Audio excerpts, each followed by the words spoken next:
sûr, pour tenir des hôtels bon après-midi. Et bien sûr, bienvenue à vos collègues, l'honorable M. Diamodou. Nous avons aussi parmi nous M. Oulache, qui est le responsable exécutif du ministère de l'Environnement, le directeur du shipping, M. Denave, et le directeur de l'Environnement, M. Moulin. Donc, les principaux officiers concernés avec toute l'opération suivant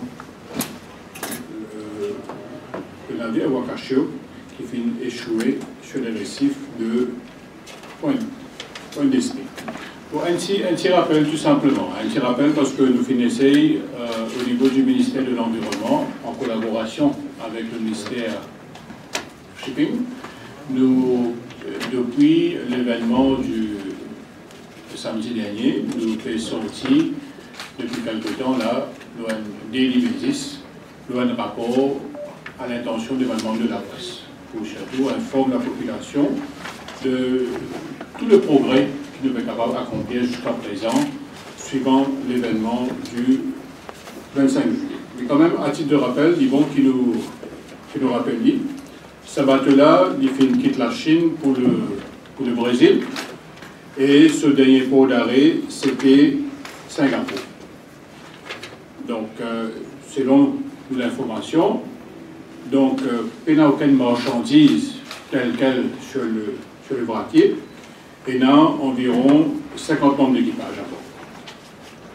Le vraquier, il fait 20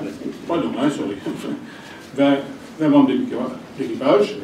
Le vraquier, il fait 300 mètres de long, 50 mètres de large. Hein, et selon l'information qu'il nous fait de recevoir, le navire, à ce bord, il y en a comme combustible 3894 tonnes métriques de ce qu'on appelle le sulfur fuel oil, 207 tonnes métriques de diesel, 90 tonnes métriques de lubrifiant. Donc, avec le ministre Diamodou ici présent, nous finissons effectuer une première salle de visite le dimanche 26 juillet pour un constat. Nous sommes accompagnés bien sûr des techniciens de nos ministères respectifs. Et premier constat que nous faisons faire dimanche matin, pas de aucun déversement d'hydrocarbures. Donc, comment nous communiquons l'information? Depuis samedi soir, le ministère de l'Environnement active ce qu'on appelle le National Oil Spill Contingency Plan. Le directeur de l'Environnement, ici présent, M. Moulou, donc convoque sa première réunion du National Oil Spill Contingency Committee le dimanche 26 juillet. Et depuis, il n'y a pas moins que 4 réunions qui finissent. Donc, compte tenu aussi de la proximité du parc marin de Blue Bay, il nous rappelle, hein, c'est un site qui est répertorié internationalement comme le site Ramsar, en consultation avec le ministère de l'économie bleue et ressources marines, de la pêche et du transport maritime, le National Coast Guard, le directeur de l'environnement, recommande le déploiement de 192 mètres de boom, ce qu'on appelle une barrière flottante anti-pollution. Et ça nous fait faire principalement à l'entrée du parc marin de Blue Bay. Les forces policières, notamment le National Coast Guard et la Special Mobile Force, finissent aussi mobilisés sur place avec leur Oil Spill Combat Equipment. Il y a une command post qui finit installée au poste de la National Coast Guard à Blue Bay. Le premier constat toujours, c'est qu'il n'y a aucun déversement d'hydrocarbures. À ce jour, il y a 332 mètres de boom qui finissent déjà installés. Le National Environmental Laboratory de mon ministère, en collaboration avec le ministère de l'économie bleue, des ressources marines et de la pêche, et continuer à collecter un échantillon ou un test. Et ça devait faire tous les jours, depuis le 26 juillet. Donc, bien sûr, afin de vérifier la présence ou non de l'huile ou de graisse et la quantité d'hydrocarbures. Le National Environmental Laboratory fait collecter un échantillon d'eau de mer dans 5 endroits différents. Nous ne pas faire limite, non, seulement à Point Destiny, nous devait faire dans 5 endroits différents qui viennent éparpillés sur la côte. Hein. Il y en a, bien sûr, dans la région que le National Coast Guard Post était, la plage publique de Blue Bay, la plage de Point Destiny, Point Jérôme et le Maibo Waterfront. À ce jour, les résultats des tests sont toujours négatifs. Le 27 juillet 2020, une trace d'hydrocarbures fin répertoriée sur les algues et fin échouée à une distance de 300 mètres de plage. Fin une légère odeur d'hydrocarbures émanant des algues. Et une enquête de la National Coast Guard est toujours en cours quant à l'origine de l'hydrocarbure. Mais il n'y a aucune fuite qui fait constatée jusqu'à présent.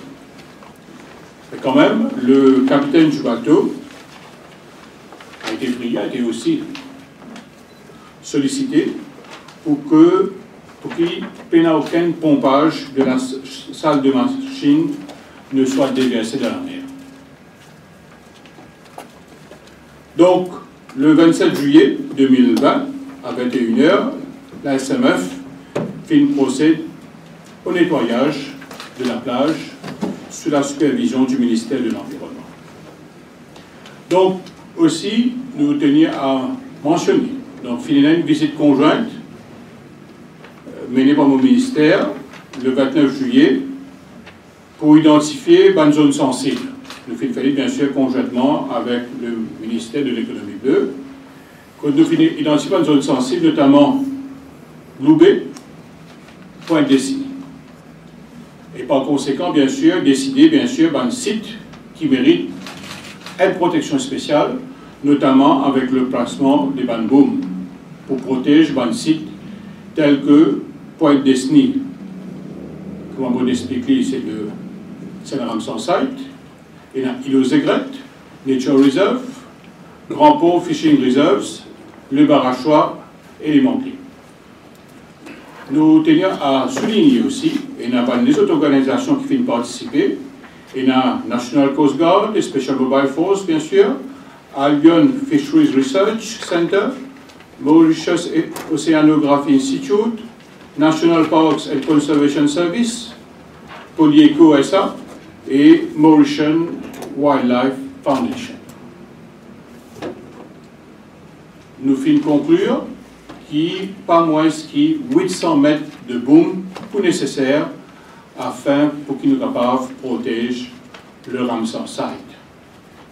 Donc là, en jeu, le Polyeco, Société Anonyme, Polyeco SA, qui fut nommé par le Protection and Indemnity Insurances Club le 29 juillet 2020 pour la protection de l'environnement et pour assister à lutter contre toute pollution due aux hydrocarbures.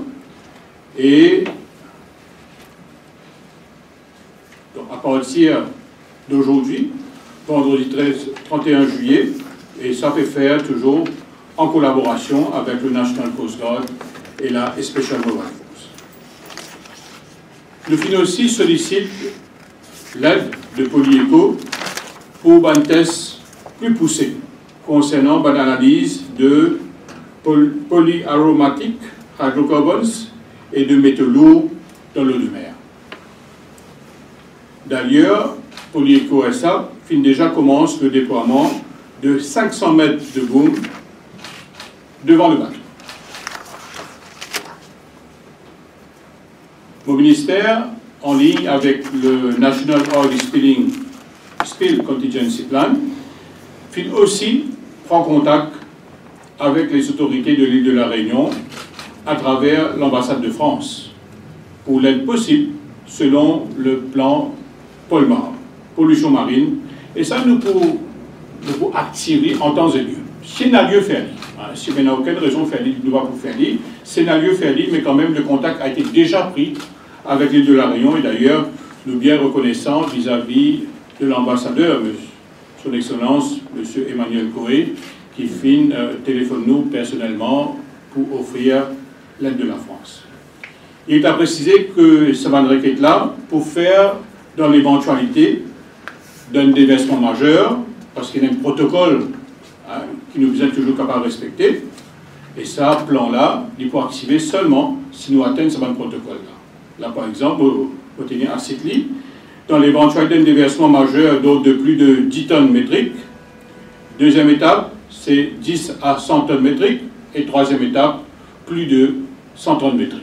Là, il y a un enjeu beaucoup plus international. Mon ministère considère que s'il y a lieu, pour une mesure qui vous prend en ce qui concerne le pompage de hydrocarbures, ça, bien sûr, en cours de route, nous pouvons évaluer la situation et si le besoin se fait sentir qu'il faut faire. Donc, Polyeco peut travailler aussi un plan d'action qui implique différents scénarios qui vont mentionner. Donc, mon camarade j'ai dit, à vendredi matin, aujourd'hui, donc, pas fini selon le test qu'il nous fait faire, n'a pas aucun déversement hydrocarbures qui nous fait faire. Donc, d'ailleurs, tout à l'heure, nous vous donne, à titre de communication et aussi de transparence, le rapport du National Environmental Laboratory, tout le test qu'il fait faire jusqu'à présent. Donc, aussi, l'équipe du ministère ici, le Living Environment Unit, assure en permanence une présence pour collaborer en cas de besoin. Donc, concernant les tests de Covid-19, en ce qui concerne les tests de Covid-19, mardi le 28 juillet, les 20 personnes du Wakashio ont tout fini testé. Et les tests se sont révélés négatifs. Donc, hier, le jeudi 30 juillet, l'équipe de 24 personnes qui finit d'arriver pour toute l'opération de sauvetage, je finis subir un test et tout un test finit révélé négatif. Donc d'ailleurs, nous tenons à, bien sûr, remercier tout un chacun qui peut collaborer jusqu'à présent. Et donc là, nous, à nos niveaux, du ministère de l'Environnement, nous pouvons continuer à faire le suivi, faire tout le test nécessaire, prendre toutes les dispositions nécessaires, faire toute la coordination nécessaire pour parer nous-mêmes à toute éventualité. Je suis mon le plaisir, passe mon collègue, l'honorable M. Diamoudou, qui pour expliquer tout un aspect qui peut prendre au niveau du ministère of Fisheries. Merci. Bon après-midi de tout, merci Kabine. Bon, le ministre Amanon finit de nous donner l'idée déjà comment, depuis nos phrases, le MV Wakashio à Point Disney, toute une disposition préventive qui est déjà fini de prendre. Maintenant, en ce qui concerne le salvage plan, c'est ça qui maintenant tout le monde a envie de connaître. Alors, c'est ça le pourquoi de ce premier point de presse que nous devons faire. Comme je suis au courant, Rémoquin rentré tôt ce matin, et comme le ministre a annoncé, je viens de finir de faire le Covid test, qui est négatif, et parmi déjà 6 techniciens tout à l'heure, on peut dire directeur shipping expedition, qui est un technicien qui est venu, qui est héliporté, qui est déjà sur le bateau là, à l'heure actuelle, qui je vais prendre un premier assessment que je vais faire.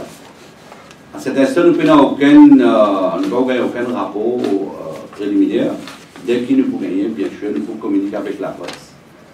Ceci dit, non seulement le bateau, et dans l'avion cargo aussi qui rentre à 14 h, peut-être vous êtes au courant, qui finit d'entrer et peut mettre le fast track pour amener ça dans le port, l'équipement c'est pour faire le salvage du bateau. Alors la pompe, parmi la pompe, il y a beaucoup d'équipements qui tuyaux, towing line, il y a beaucoup de quelque chose qui finit rentrer déjà.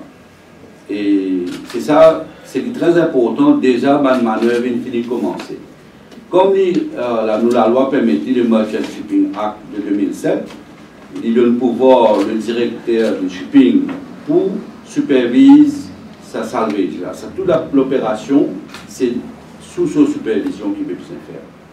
Alors déjà, tout à l'heure, on peut aller expliquer comment ça peut dérouler, dans toute une partie technique là-dedans.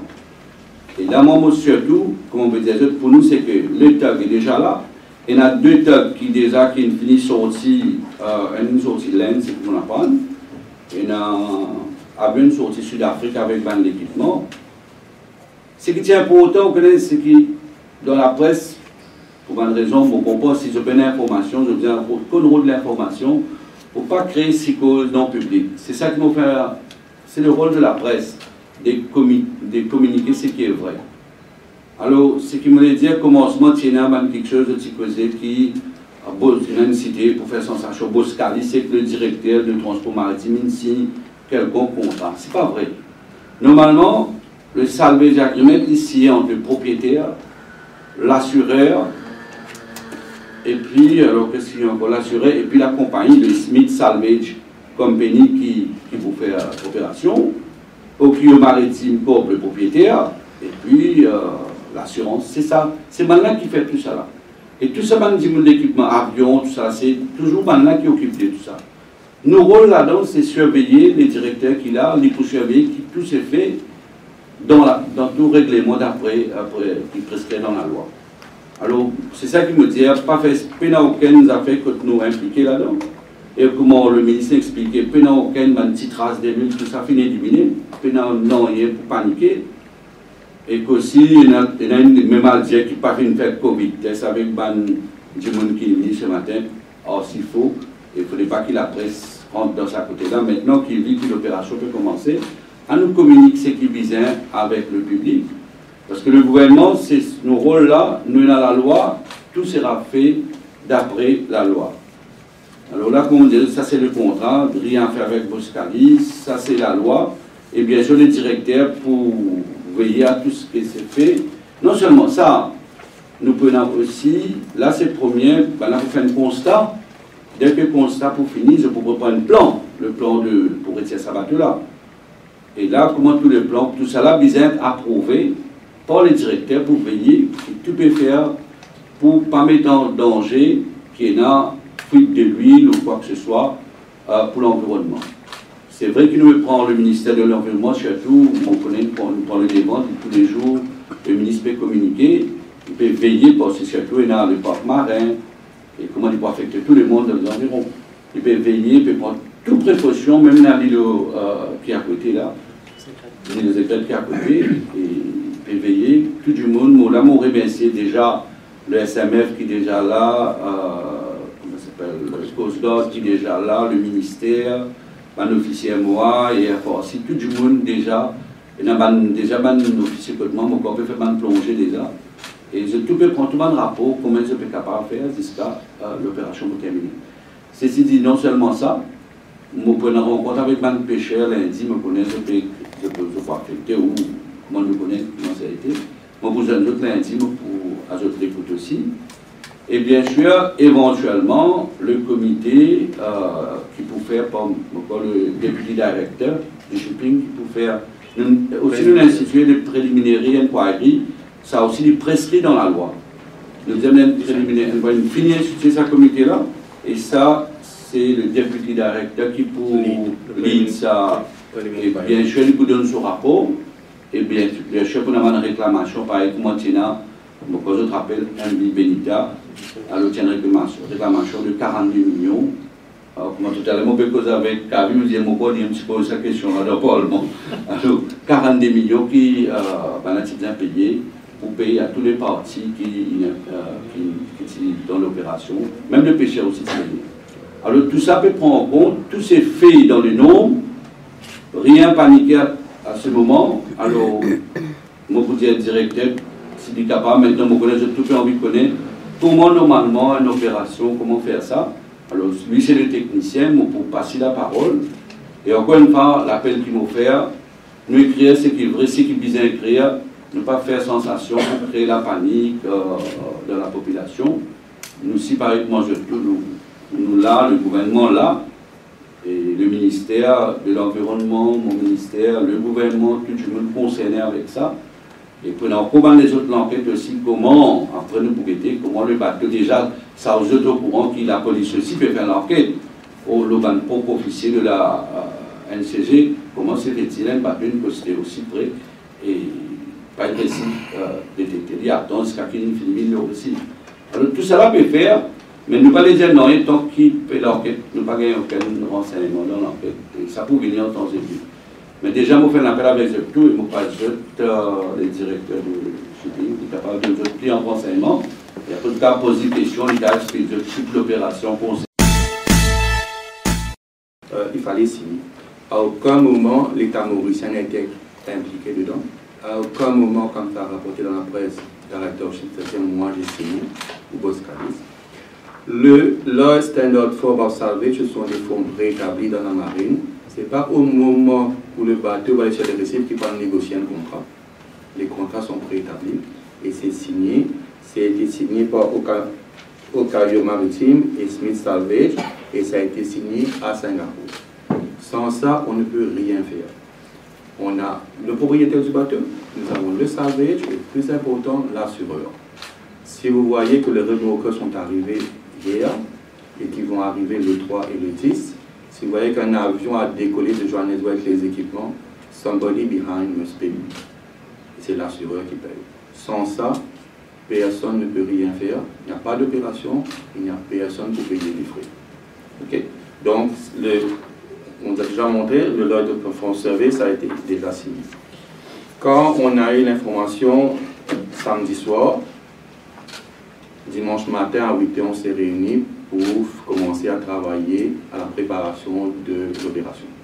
On a travaillé dimanche, lundi, mardi, mercredi, jeudi, tous les jours de la réunion et tous les acteurs qui sont impliqués dedans, l'environnement, Coast Guard, SMF, l'aviation civile, l'agent du salveur c'est Roger Shipping, et aussi l'agent du propriétaire.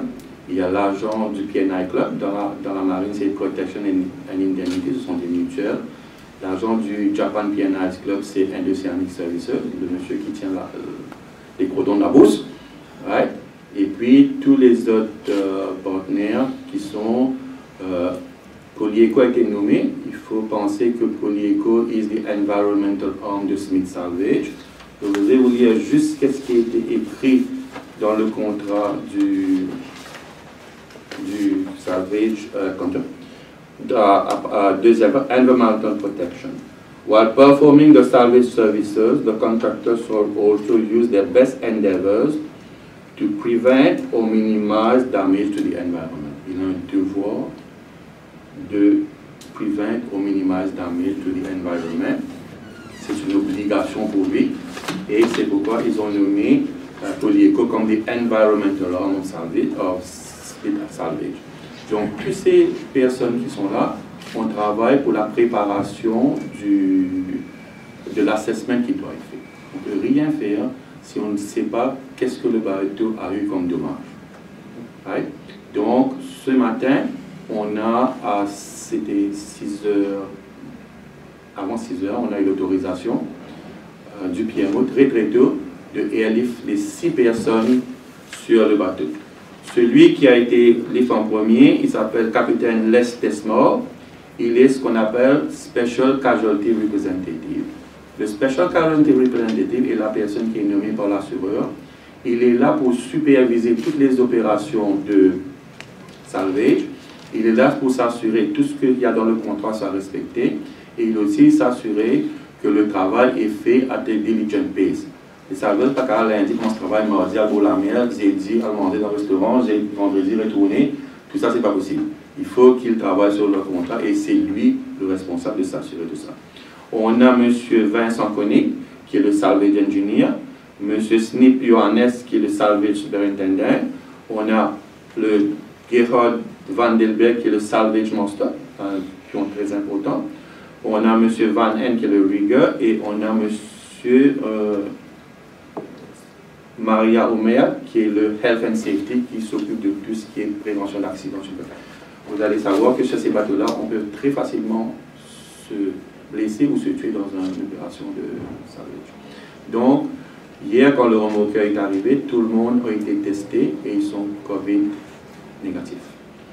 Donc là, les 6 personnes ont été envoyées ce matin, tout le monde était sur le bateau à midi et ils ont déjà commencé leur assessment. Ils vont sûrement nous donner un rapport, très probablement, moi je pense, dimanche matin, le premier situation report va tomber. Si on a un avant, c'est encore mieux, mais on l'a demandé, il nous faut un dimanche. On aura notre meeting dimanche matin à 9h et on sera une première indication quels sont les dommages qui ont été faits au bateau et bien sûr, quelles sont les opérations qu'ils vont faire pour réparer et pour bien sûr à la fin refloat de vaisselle. Et puis le bateau, le Stanford Hawk, il attend tous les équipements qui ont été envoyés par avion. Il y a un souci, c'est que nos hélicoptères ont un maximum load qu'on peut tirer avec le treuil. Et on a des équipements qui sont bien plus lourds. Donc ça va être fait par camion sur le bateau. Une fois que le bateau aura eu tout le monde, il va partir pour le casualty site à Point d'Esprit. Et il va être là-bas comme le quartier général parce qu'ils ne peuvent pas venir à terre du tout, ils ne sont pas autorisés à venir à terre. Ils vont faire Wakasio, Stanford Hawk, Wakasio, ils seront là-bas à la mer parce qu'on a un protocole bien défini pour comply with the COVID-19 requirements. Une fois que le bateau sera là-bas, on aura une idée de l'état du bateau. Le bateau a bougé ce matin, je crois que ça a déjà été rapporté, il a bougé sur lui-même. Et j'ai vu le rapport du gouverneur, le gouverneur n'a absolument rien à faire dedans. Un bateau qui est sur les récifs est à la merci des courants et de la brise. Si le courant est plus fort, le courant va le pousser, si la brise est plus forte, la brise va le pousser. Et puis il vote sur lui-même. On a dit que le gouverneur est endommagé, ça on le sait depuis Day One. Quand un bateau vient avec cette vitesse-là pour monter sur les récifs, c'est sûr que le gouverneur est endommagé. Donc ça nous le savons. Et il pivote sur lui-même et comme les deux ministres ont dit, il n'y a pas de oil spill. Le bateau est ce qu'on appelle un Cape Size Bulker. Il est très grand, il fait 300 mètres de long, 50 mètres de large. Le type de bateau même définit son nom.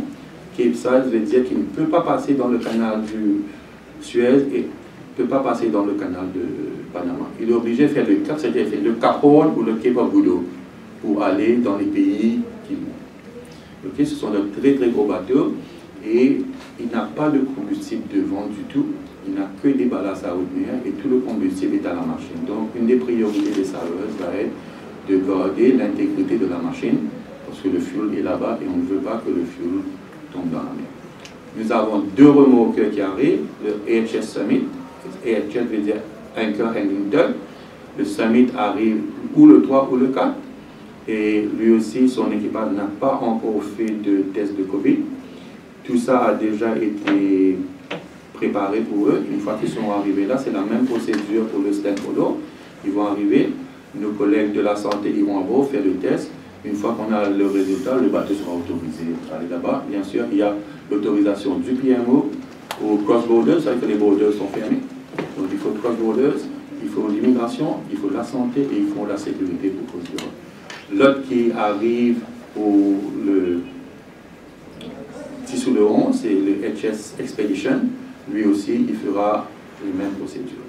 Bien sûr, en parallèle, comme les deux ministres ont dit, l'environnement a activé leur plan. Ils ont déjà mis les barrages, on travaille de proche collaboration avec eux. Ils définissent bien sûr différents scénarios, différents responses, et ils préparent déjà un assessment pour savoir si on aura besoin d'autres barrages flottants. On a eu 2 offres, un de la Réunion et un du gouvernement du Japon. Et on va, en fonction de nos demandes, approcher à travers le ministère des Affaires étrangères ces pays pour nous aider. Il y a autre chose, le ministre Meudou a dit, as per section 10.1 of the Merchant Shipping Act, a preliminary inquiry has been established. Ça va être led par mon député honoraire Captain Coupin. Et bien sûr, il y a une procédure qu'on va faire. Pas oublier que ces bateaux-là sont équipés de ce qu'on appelle Voyage Data Recorder. C'est comme les avions, ça a des boîtes noires. Donc à un moment, nous allons prendre la boîte noire et envoyer pour être déchiffré pour savoir ce qui s'est passé exactement. Donc ça va prendre, ce sont des choses qui se font par étapes et ça va se faire par étapes. On a une certaine expérience maintenant, on a fait Angel One, on a fait Brandenburg, on a fait Benita. Donc on a une certaine expérience, comment procéder et quels sont les risques. Chaque opération, chaque bateau a ses choses particulières et des plans particuliers. Merci. Si vous avez des questions ou bien...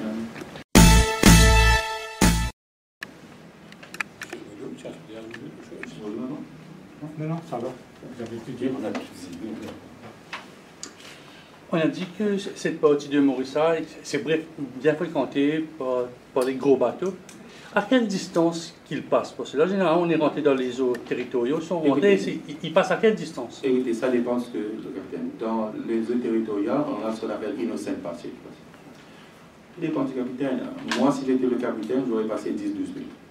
C'est un gros bateau. Ça dépend qu'est-ce que vous décidez. On ne peut pas l'empêcher de passer, sauf si vous avez un Vessel Traffic Information System, comme il y a dans la mer, pas la mer du Nord. English Channel, où il faut prendre des rails pour passer. Par rapport à l'expérience, vous avez dit vous avez cité 3-4 cas de naufrage. Quelle particularité ça avec celui-là? Le bateau est différent. La construction du bateau est différente. Lui, Benita faisait 200 mètres, celui-là fait 300 mètres. La construction est différente. Juste pour vous expliquer pourquoi. Un bateau de 300 mètres, si vous mettez le combustible à l'avant, le bateau en mer, il tangue, il roule, tout ça. Pour pomper ça, impossible de faire venir le fiolet. Ils sont construits comme ça. Ce sont expérience que les designers, les chantiers navals, les constructeurs et les architectes navals ont trouvé que c'était meilleur de l'envoyer derrière. Ils sont tellement grands qu'ils ont de la place derrière. Si je vous fais marcher là-dessus, vous ne pouvez pas parler. Hein? Si vous faites un coup de 300 mètres, vous allez alors la clé devant, vous ne pouvez pas parler. Si vous faites courir babo, tribo, c'est 50 mètres, 100 mètres, vous allez mais assez à une coup assez, 100 mètres, ça me suffit. Ils sont gros. Ils sont vraiment gros. Par rapport à la météo, donc on annonce un anticyclone à partir de demain et tout. Nous avons dans notre comité l'équipe de la météo et tous les jours on reçoit et en fonction de ça, les salveurs aussi ont d'autres sources, ils prennent tout ça et en fonction de ça, leurs architectes navals font des calculs. Je vous donne un exemple, pour le Angel One, quand on avait l'anticyclone, tout le monde disait qu'il fallait tirer de l'eau. Les architectes navals ont dit qu'il fallait mettre de l'eau pour que le bateau s'asseye. On a mis de l'eau, le bateau s'est assis jusqu'à que les gens se déclenchent pour tirer. Les architectes navals vont faire des calculs en fonction de la météo pour s'assurer que le bateau reste en état. Vous avez aussi parlé de votre expérience. Certains disent, notamment l'océanographe Vincent Kopembutu, il dit que si on n'arrive pas à enlever le bateau, il va falloir démanteler comme il est. C'est trop tôt pour dire tout ça. Ça a été dit pour Benita, ça a été dit pour Angel One. On est trop tôt. Ce qu'il va falloir voir, c'est que les architectes navals nous disent, quand ils font l'assessment, quand ils vous font leur calcul, quand ils vont vous dire c'est possible, il faut faire ça, à ce moment-là, en fonction de ce qu'on nous donne, on prendra la décision. Il y aura, le rapport pour voir et ils vont faire des réparations, s'ils vont souder, fermer, tirer le fuel, ils vont décider d'eux. Et puis à la fin, on aura ce qu'on appelle un refloating manual et un refloating plan. En fonction de ça, on saura comment faire pour refloater le navire. Et ça va prendre combien de temps? 1 mois, 3 semaines, selon votre expérience, hein? 3 mois et demi, Angel One, 6 semaines, Benita. Ça, je peux vous dire, on a vécu tous ensemble et tous. Vous avez parlé d'expérience. Si c'était un pétrolier, est-ce que nous avons les équipements pour faire face à ce genre de... Ça dépend. Si c'est un pétrolier vide, ça aurait été la même chose. Si c'est un pétrolier plein, on est dans... Ça va être Exxon Valdez, ça va être ça. Donc Maurice est équipé, ça veut passer les choses à M. Moulou pour dire ça, donc on est équipé. Tiawan seulement. Tiawan seulement. Tiawan, c'est M. le ministre a expliqué ce que c'est les Tiawan.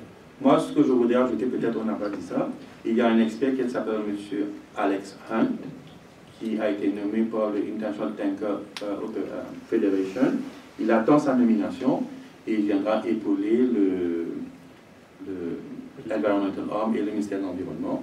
Ces gens-là sont dans tous les grands marinots du monde. Et ils ont beaucoup d'expérience et ils sont aussi un réseau d'experts et de personnes qui consultent si on a des soucis.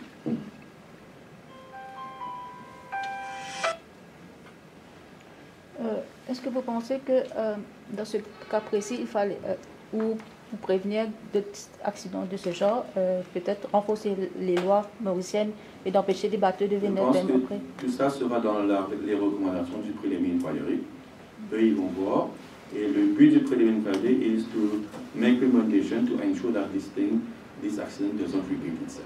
Donc, on va attendre qu'ils fassent l'analyse, voir la boîte noire, voir tout ça, et on va voir quelles recommandations ils viendront après pour s'assurer que ce genre d'accident ne se répète pas sur les côtes mauriciennes.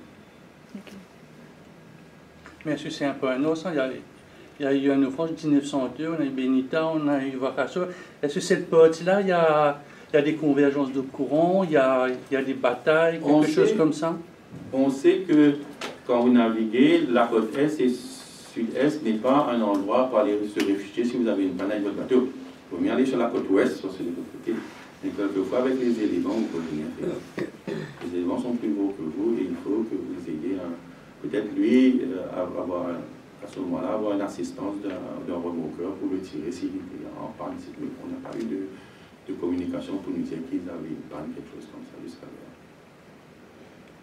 Vous ne pensez pas que à ce stade, pas maintenant, mais bien avant, qu'il fallait monter à bord, sécuriser tous les documents, même le voyage recorder? Tout ça, ce sont des procédures, c'est dans la convention SOLAS, il y a des choses, il faut avoir l'autorisation du Panama avant de faire ça. Ce n'est pas quelque chose que vous montez, le bateau, vous montez sur le territoire panaméen.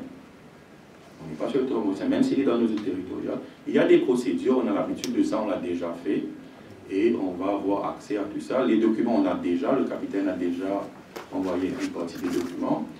Il fallait que le bateau soit Covid safe, on ne va pas envoyer les bonhommes là-bas pour qu'ils soient, s'il était infecté, ils retournent à Maurice, tout ça, il a fallu qu'on complie avec tout ça. Justement, parlant de Covid, est-ce que dans ce cas précis, que la situation est tellement différente, difficile, est-ce que le Covid a préséance sur ce qui se passe là? Est-ce qu'il ne fallait pas aller là-bas directement? Ça n'a pas préséance, mais on a des procédures strictes de comply. Okay. Dans les derniers, il n'y avait pas ce problème de pandémie, donc il n'y avait pas l'histoire de Covid. Là, on a des procédures à respecter et on a eu des solutions et ça a marché. Hier, vous avez vu ce qui s'est passé. L'équipe a pris un avion de Paris pour venir à La Réunion. Ils sont venus par avion parce que La Réunion est ouverte.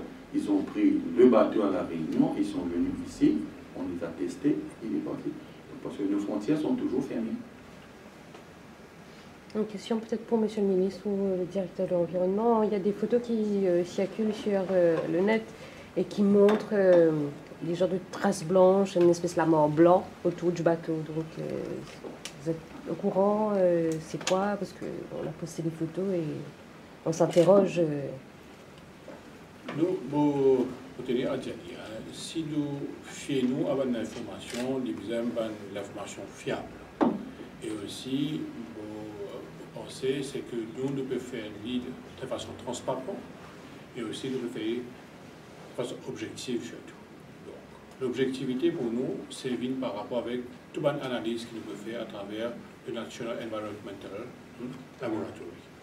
Et pour nous, toute une donnée scientifique là, et comme on fait dans nos présentations, nous pas fait une limite non seulement dans la région de Pointe-Disney, au final aussi loin Pointe-Jérôme, Maïbou, Waterfront, etc. Nous pouvons prendre toute la côte, parce que la houle, il bousait. Nous pouvons prendre toute une disposition de ça, nous pouvons prendre un sample partout. Et Vallée du Jour nous y a dit, dans le sud de temps transparent d'ailleurs, il y avait beaucoup de rapports qui nous fait gagner aujourd'hui du National Environmental Laboratory Et tout va nous donner, tiens, nous qui peut dans pleine trace.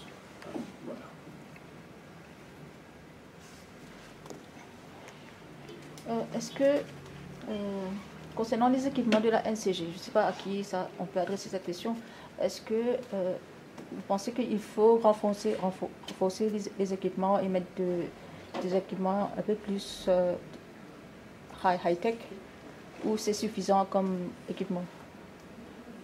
High-tech, dans le Bénin, si vous vous rappelez, c'est la première fois qu'un drone a volé pour faire la surveillance du oil spill, avec un pilote qualifié, pan approved by DCA, et le frequency approved by ICTA. C'était la première fois. C'est la même chose qui va se passer là. On a déjà demandé à EcoFuel de voir un drone. L'environnement a fait une demande pour les salveurs. Si les plongeurs ne peuvent pas plonger, c'est la même chose avec un remote operation vehicle, c'est-à-dire un robot qui peut plonger pour voir. Donc tout ça, c'est pour architecte, mais ce sont des équipements spécifiques pour salvage. Je ne pense pas que NCG a besoin d'un remote, ça, peut-être des drones. Non, concernant la surveillance maritime plutôt. Bon, ça non, vous pensez un petit peu prématuré. Hein? Laisse l'enquête faire, à la base de l'enquête, hein, vous pensez nous pouvons qu'il arrange à suivre. Justement, le capitaine, qu'est-ce qu'il dit Déjà, on peut savoir qui c'est, le capitaine, il est d'origine. Le capitaine est un ressortissant indien. Il s'appelle Sunil Kumar Nankeshwar. Et il va être interrogé par nous pour le préliminaire et par la police aussi pour l'enquête policière, ça c'est sûr.